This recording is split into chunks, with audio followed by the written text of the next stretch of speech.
Hello and welcome to the On Your Head Son podcast for the second time this week. Exciting! Have you noticed anything different? We're in person. We're live, baby. We're live and we're in person. We're in person for the first time. Cheers! In about a month or so. In about a good month or two.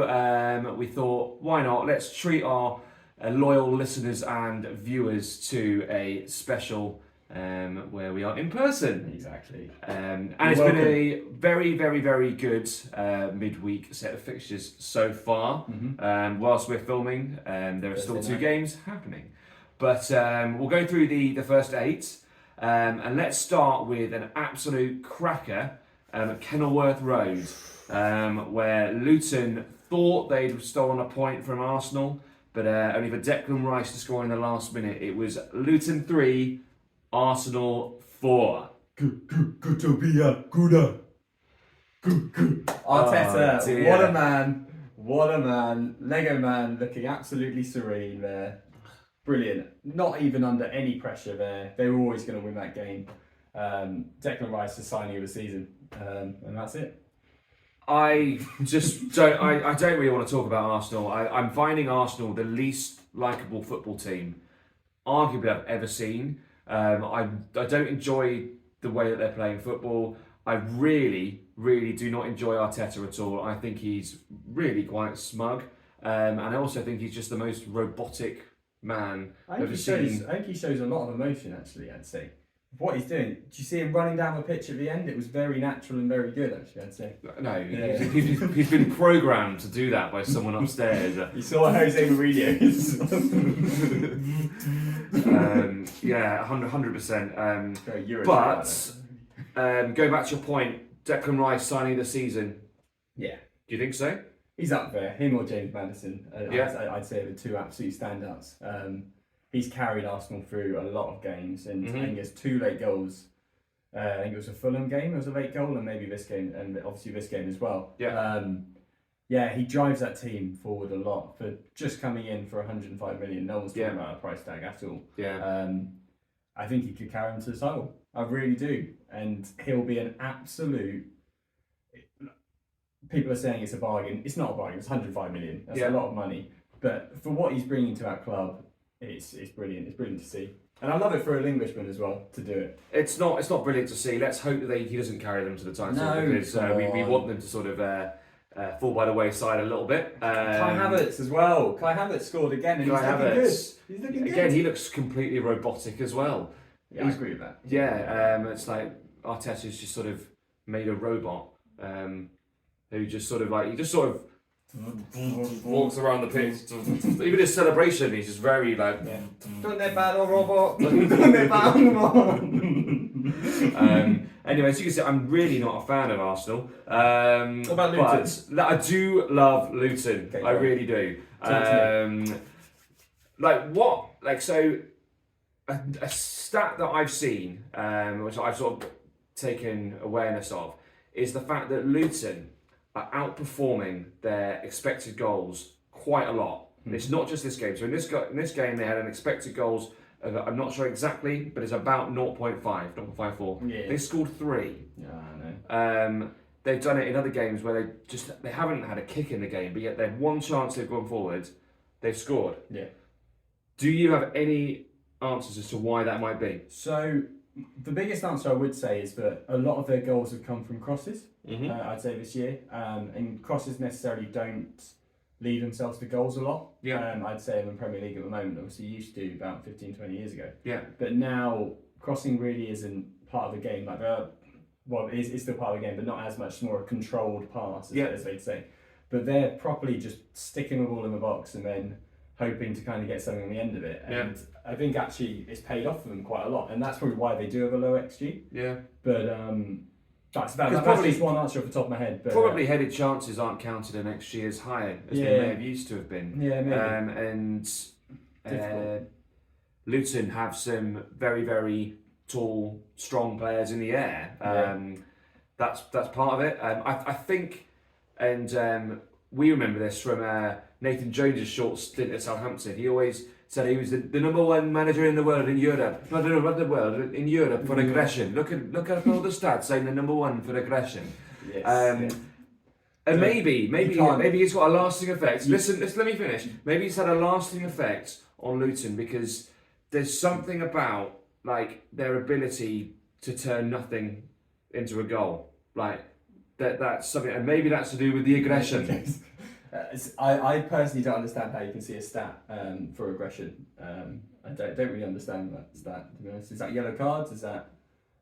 No, aggression. Aggression, okay, right, sorry, yeah. But anyway, I mean, Nathan Jones, what a manager. So maybe he has left a little blueprint for Luton, maybe going forward. I mean, now they're currently, as we talk, we're in the bottom three, so... Obviously things are looking up. They're looking up. They're doing much better than people. They're looking much better than people thought they would, and they gave Arsenal a real game here. They really did. Ross Barkley had a cracking game as well. David Raya still shit. Yeah. Agreed. Yeah. Bring back Ramsdale. Go on, Ramsdale. We're with you, Aaron. Yeah, exactly. Go to Newcastle. Ramsdale. Enjoy yourself. Yeah, great shout. Yeah. Great shout. Like that a lot. Moving on, so we started with the team that obviously are now top of the league. Moving into second are Liverpool, who won 2-0 at Sheffield United,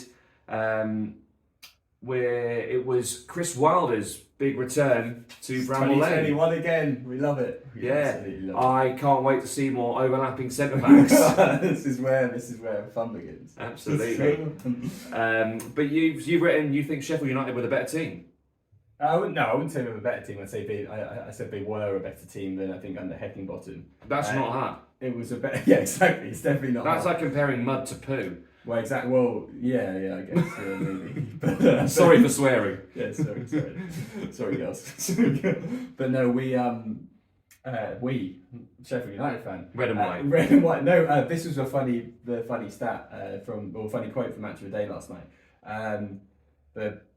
The commentator said, if you were to cut open Chris Wilder, you'd see red and white. And I was like, what the? No, he didn't know. He just said no, see. No, he didn't know. He said if you cut him open and you see Sheffield United. Brilliant quote. It's a very brilliant quote. But yeah, no, I thought they looked like a lot better team than they have looked, and I know that's quite easy to say, but. Liverpool were quite lucky in this game. There were three strange decisions. For Van Dijk's goal, it was a possible foul, though. You could see you'd seen them be given, and then there was also the second goal. Nunes was an obvious foul. Didn't get that, and then also was there a penalty? There was a penalty shout as well, but again could have been given. I'm not sure if it was. All of them were debatable. Yeah, exactly. I agree. Yeah. I'm not sure the Nunes one was. The Nunes one's a pretty stonewall foul for me, but that's fine. Either way, it was 95th minute, so the game's gone by then. But yeah, Sheffield looked a lot better, which is definitely good to see. And particularly, I think my biggest takeaway from this week anyway, and from the whole season, I'd say, is there's no outstanding teams in this league. Like obviously, you've got Arsenal top and Liverpool second. They've got a lot of frailties. Yeah. You'd say like you could get at Arsenal, you can get out Liverpool very easily, and City obviously will come to. But there's no standout teams in this year. That's a good point. Yeah, which as opposed to previous year, we've got City breezing it and Liverpool breezing it. But again, Liverpool winning, 34 points without playing well. They're doing well. Very good, isn't it? Going back to your point about Rice being signed this season, I think Dominic Szoboszlai has a shout for being the way that he links the play and come up with some like really important progressive passes. Yeah. Really, really good player. Yeah. Always plays forward. Yeah. And he has small feet. He does have little feet. That's your thing, isn't it? Little feet Szoboszlai. So Liverpool went up into second. Third going into the midweek fixtures was Manchester City, not anymore, who had a difficult trip to Aston Villa, and they were found more than wanting. So hi ho Aston Villa, da da da da da da da. Is that a song? That's a song. That's the song we played at the end of it. Love it.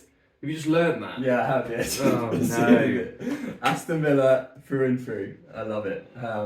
They are so fun to watch. They are. They're brilliant. They're expansive, like high risk brand of football is really, really exciting.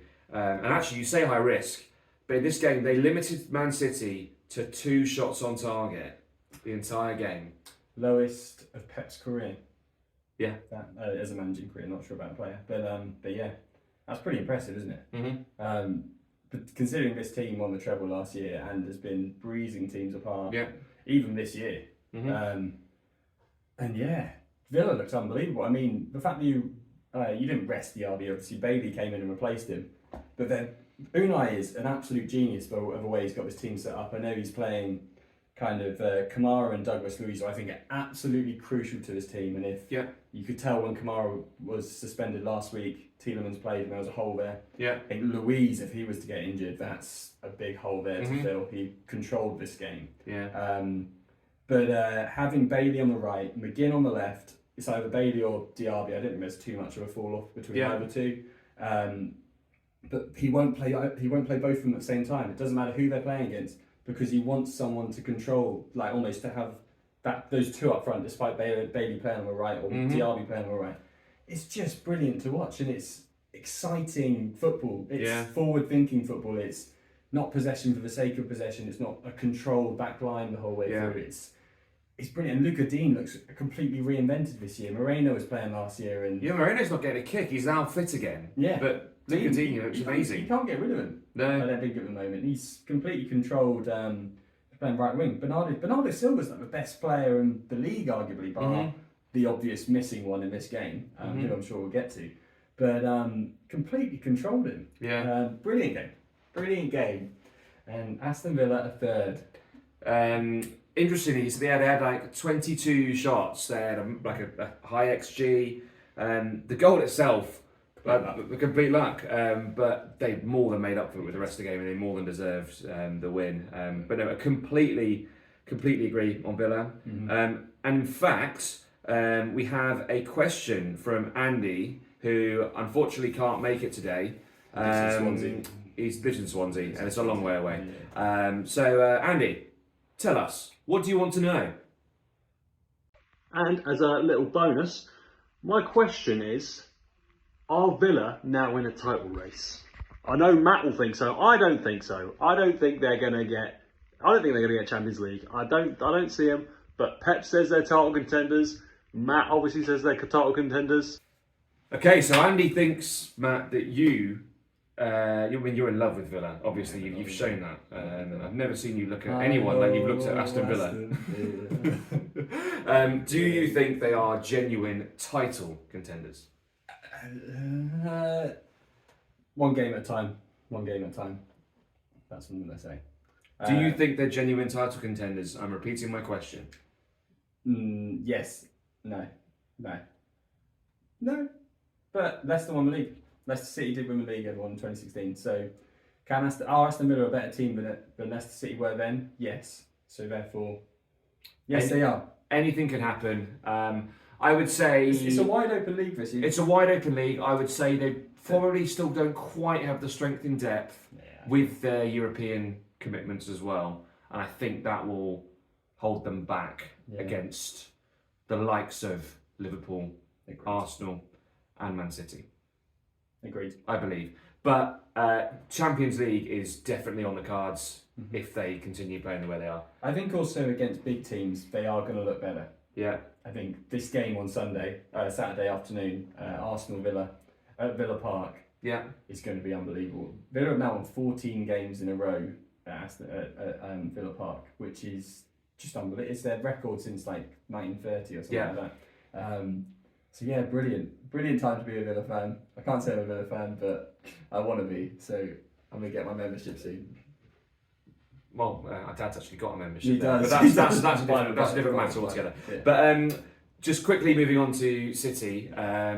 Obviously missing Rodri, but very, very poor.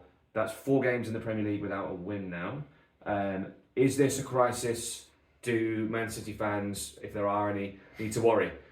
I'd say, let's be honest, you've won 3 in a row, you won the treble last year.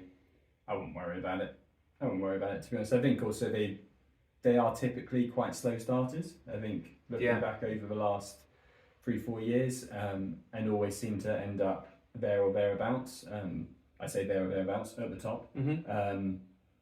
So I wouldn't be worried. I would say this year they don't necessarily look like they've got much flair in their team. I think their team looks very structured, whereas previously it's looked with a little bit more flair than they do this year. I would say the opposite. I think they look more. No. I'd say they've got flair, Where? but they don't have. Well, they've got Doku? Haaland, Doku, Is Haaland Foden. flair?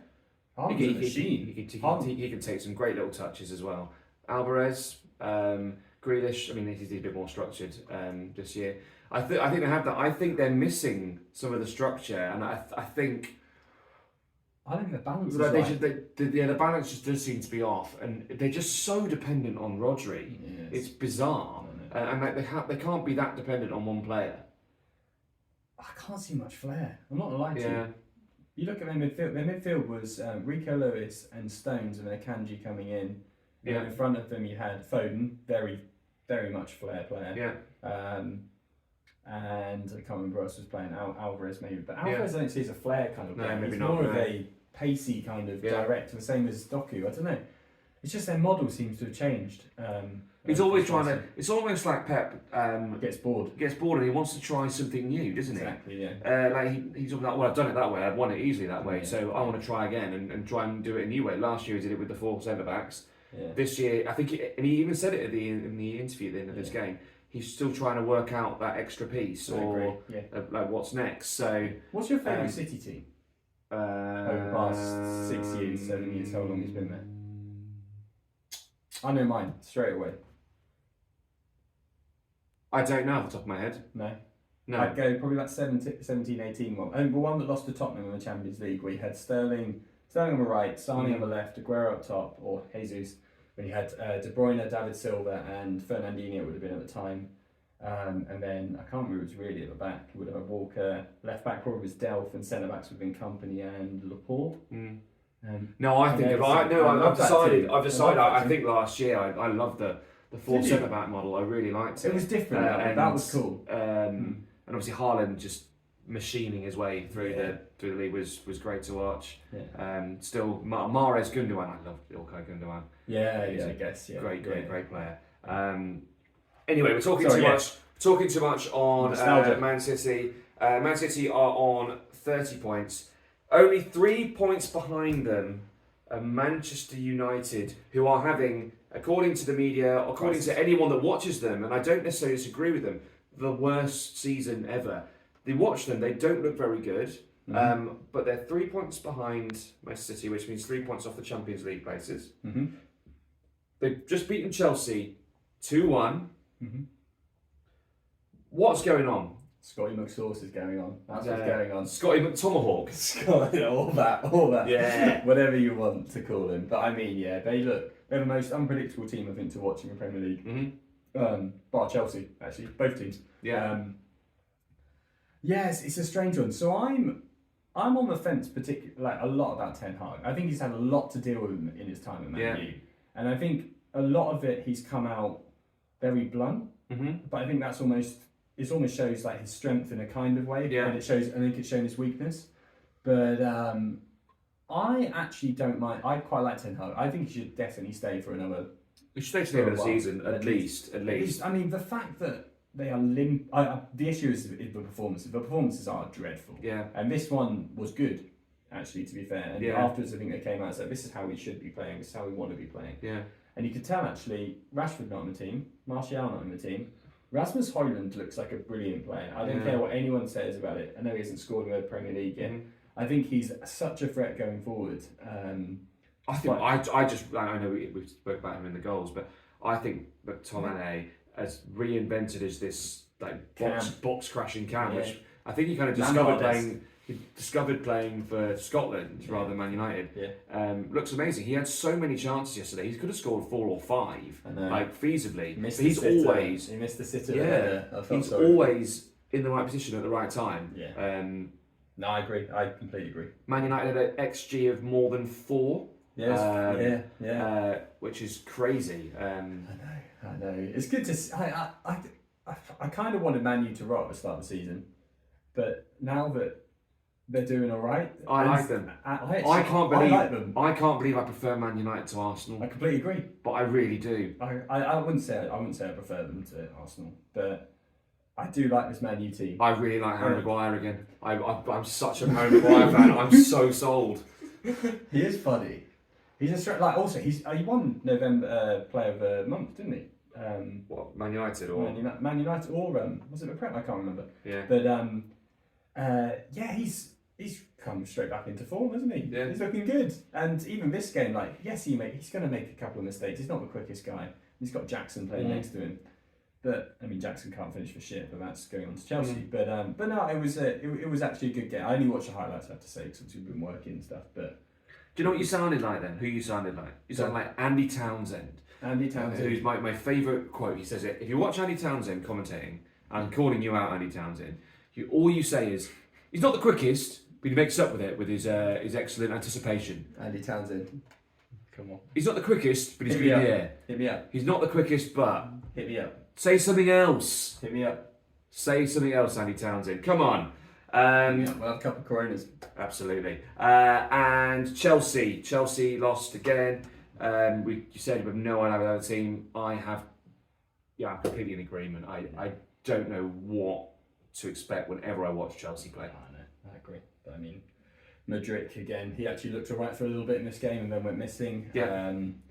Enzo Fernandez, I mean, again, he's supposed to be an absolute bright spark. I think he obviously gave away the penalty at the start and then just didn't look that great for the rest of the game. Caicedo as well, like you go through the whole team. Levi Cole was a captain. That's worrying for me. I don't know who you get. What is this project? I don't know. Why isn't Thiago Silva the captain? He plays every single minute. Yeah. Captain of Brazil for however long. Captain of PSG for however long. Won the Champions League with Chelsea. I guess it's the long-term plan, is it, to give it to someone else? But even so, I don't know. Even just as a figurehead. But Don't know. Yeah, don't know where they are. Like, you don't know what to expect. No. They never know. This weekend they could win 5-0. Who have they got? Everton. Yeah, we could win 5-0. They could. But we don't know, do we? Speaking of 5-0, what a transition that was. And that wasn't even planned. Let's go. Great transition. Seamless. Fulham 5, Nottingham Forest 0. Yeah. 2 doubles, 1 for Alex Iwobi. And one for the worst signing of the season, apparently. From me, Raul Jimenez. I think he has been awful. A bit of a waste of space. But 2 great goals, actually. 1 great finish. One, the second one was amazing, actually. The way that he took the ball, took the ball down perfectly, took it around the keeper, then a nice little back heel, to which the commentator said, that's a striker playing with confidence, that. I mean, he hadn't scored in about 5-10 games before this, but... No, he scored like 3 or 4 games ago, and then before that it was 2 years or whatever it was, so yeah. Flowing in confidence. Yeah, exactly.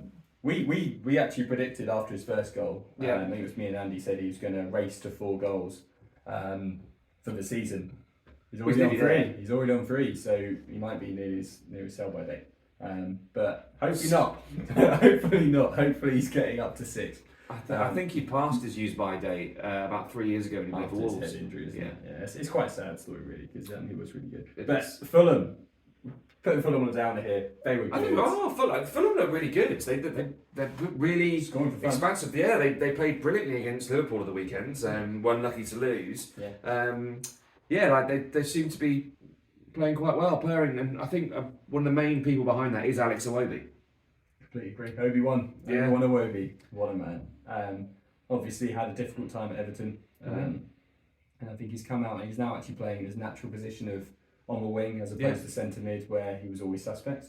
And now he's looking quite good. Yeah, I'd say so as well. Yeah, he's playing on the right this time as opposed to the left. And came up with 2 goals. Yeah, I think another assist as well.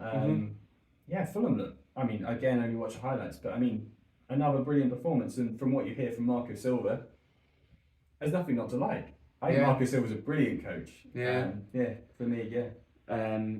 They have the luxury as well of not worrying too much this year, because the 3 teams that we've spoken about endlessly are so poor. Like they have the ability to sort of play fun, expansive football, and it's not like they're taking too much of a risk with it because they'll be fine. Yeah, I agree. End of the year. Team that again will be fine, but lost 5-0 here. Nottingham Forest. Steve Cooper under real pressure. He's had been at odds with the owner for some time. The performances haven't been good enough, and I think we spoke last week. They don't seem to be able to keep a lead. I don't know what's going on. I have a bit of sympathy for him in the sense that it just the turnover of players over the last 18 months has been monstrous, and I bet he's scale Chelsea. And I bet he's under pressure to pay players as well from the owners. I really do. And the people that agree with us are the Nottingham Forest faithful. They were 3-0 down, and if you haven't watched the game, watched the highlights, do give it a listen, because even if Fulham banging their fourth, all what you could hear more than anything else, it's just Steve Cooper chants. Yeah, I know. It was brilliant. Oh, Stevie Cooper, Stevie Cooper, Steve. It was brilliant. It was just, I loved it as well, and he got emotional as well in the post-match interview. Where it's like, I don't deserve this. The players know it wasn't good enough. I know it wasn't good enough. Those fans are absolutely amazing, and it was, you could see him getting almost teary. It was just. It felt like a farewell. It did. Feel like a farewell. And I really don't want it to be. I mean, they've got Wolves coming up away. I think that's going to be a tough game again. Actually, I'm not sure. But I don't know. You've got no idea really what's going to go on. Yeah. I hope they build back. One thing that was quite interesting and potentially shows a lot is that the Nottingham Forest owner, his match pass was found in the hedge of a house near Craven Cottage. He obviously got so angry with the performance, he left and threw his pass away into a house on the way out, which is ridiculous. So that does possibly mean that Steve Cooper is on his way. We reported here about 2 or 3 weeks ago that potentially live on the Only Heads Up podcast, Julian Lopetegui could be waiting in the wings. Do we think that's a good appointment? And if not, then who else? I honestly don't know who else, to be honest. I think I do have a shout. Graham Potter. What, to rebuild his? Yeah, to rebuild his Brighton. I wouldn't say Forest is a club that wants to rebuild. I think everything seems to be so temporary. I mean, you look at their fullbacks, and just judging them based on their fullbacks. Nuno Tavares playing left back, an absolute loose cannon. Right back, you've got Serge Aurier, another loose cannon, completely like that. You've got Callum Hudson-Odoi as well, known to be quite a loose cannon. Alanga seems decent actually. Morgan Gibbs-White is who I base that team around, and that's the first player I think of Forest, and I think he's been really good this year. Obviously, I think he's struggled in the last as the rest of the team. I think you said it recently about centre backs not being good enough. Yeah, and I think that's where they're coming undone. I completely agree. Even for Jimenez's second back heel goal. Yeah. I don't know who that centre back was. It was just one of those where you just see it. It was just poor defending. Yeah. Yes, it was a good goal, but don't want to sound like Roy Keane, but poor defending for them. There's always a defensive error behind a goal. Do your job. Always a defensive error behind a goal. Alan Hansen. Absolutely. Yeah. I feel about Alan Hansen. Let's get him here on the Prem, shall we? Yeah, what's he doing? On the Prem, on the podcast. Yeah, we'll get him on the Prem as well. Get him on the podcast. James Ward-Prowse. James Ward-Prowse. James Ward-Prowse. JWP 2-1 West Ham. At the Tottenham at the moment. That's live. You haven't heard that anywhere else. Yeah, exactly. Amazon Prime. What do you think of the games on Amazon Prime? I love the. It's good, isn't it? Les Ferdinand. I love Les Ferdinand commentating. Alan Shearer commentating as well. Enjoy that. It's good. We've gone off a tangent here. Yeah, we have. Yeah. 3 more games. Anyway, next up we have Wolves 1, Burnley 0. I think we're going to fly through these next 3. We don't have an awful lot to say. Wolves 1, Burnley 0. Burnley back where they belong. Yeah, I think that's better. Losing. It was a bit of a nothing game. I don't have anything really to say about these next 3, to be honest. Brighton 2, Brentford 1. And Bremer was injured, and I think afterwards on Match of the Day as well, we put up all the injuries for Brentford. And Brighton as well. And Brighton as well. Yeah, Brentford surprised me. I didn't realise how light they were. They're very thin. Yeah. So that's really the big comment there. Yeah. Hopefully a rebound. I like Brentford. Absolutely. And then finally, Palace 0, Bournemouth 2. Yeah, brilliant. Bournemouth are on a roll. They're the last 6 games or something just below Liverpool and Arsenal in terms of form. Yeah. I read. So yeah, that's brilliant. Crystal Palace again. They're on a bit of a poor run at the moment. Missing some key players. They are. Since Eze's gone, Yeah. it's been at least Eze's come in. He actually looks quite good, I would say. But Bournemouth could have scored a lot more here.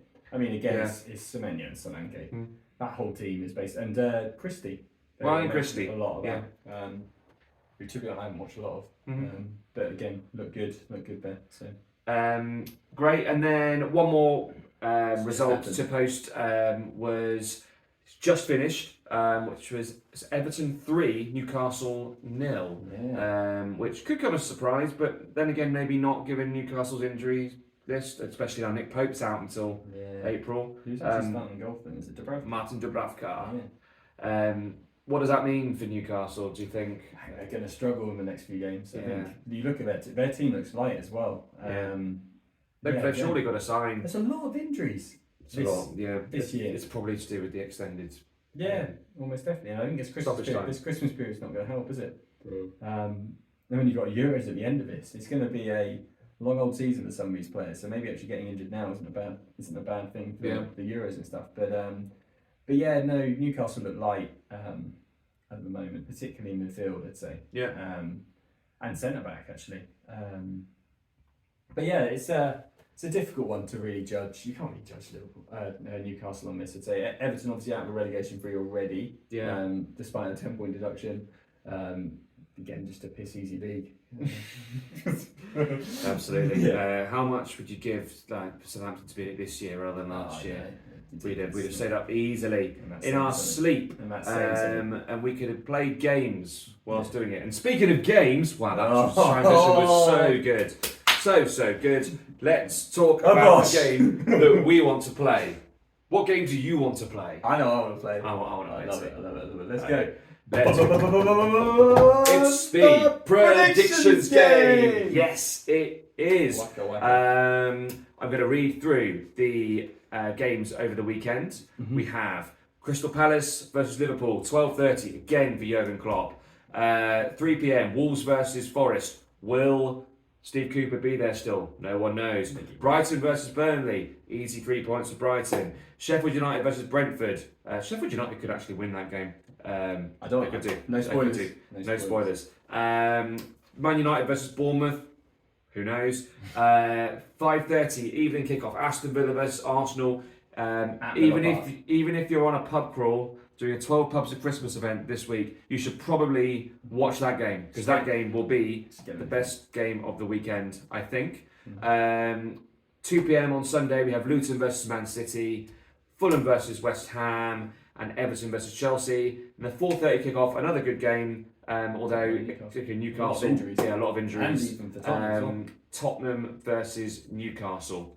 Good games. Good games. Should be a good weekend. Good games. Before I go to you, Matt, we're going to listen from our sponsor from Swansea, Mr. Andy Barnett.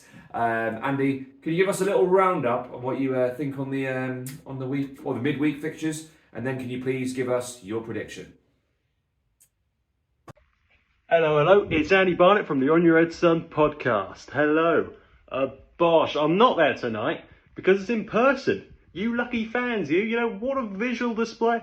Well, unless you don't watch it, you listen to it, then I guess it's fine either way, really, isn't it? Or you probably don't listen, it's fine. Anyway, the midweek fixtures. Good couple games there were, good couple games. Arsenal getting a last minute winner against Luton. Not great, but I mean, still 3 points, you know, keeps them top of the league. And City, getting dominated by Villa. Leon Bailey was on fire the whole game, and he gets the goal to, you know, with a lucky deflection, obviously. But still, he deserves that goal, and they deserve that win. I think Everton are going to put up a few trees against Newcastle tonight. That's before, so I reckon I might, you know, have messed that up if that's played in the future. But ho hum, we move on. And my predictions for next week is West Ham Irons versus Fulham. I think they're going to win 3-0. 3-0 against Fulham in that London derby. Bosh, let's get it. And yeah, hope you have a good podcast tonight, boys. And I'll catch you in the next one. Andy out from the Swansea. Cool. Thank you very much, Andy. Right, on to you, Matt. On to me. Who are you going for? Who have I backed here? So, I have backed Sheffield United. Cut me open, and I am Sheffield United.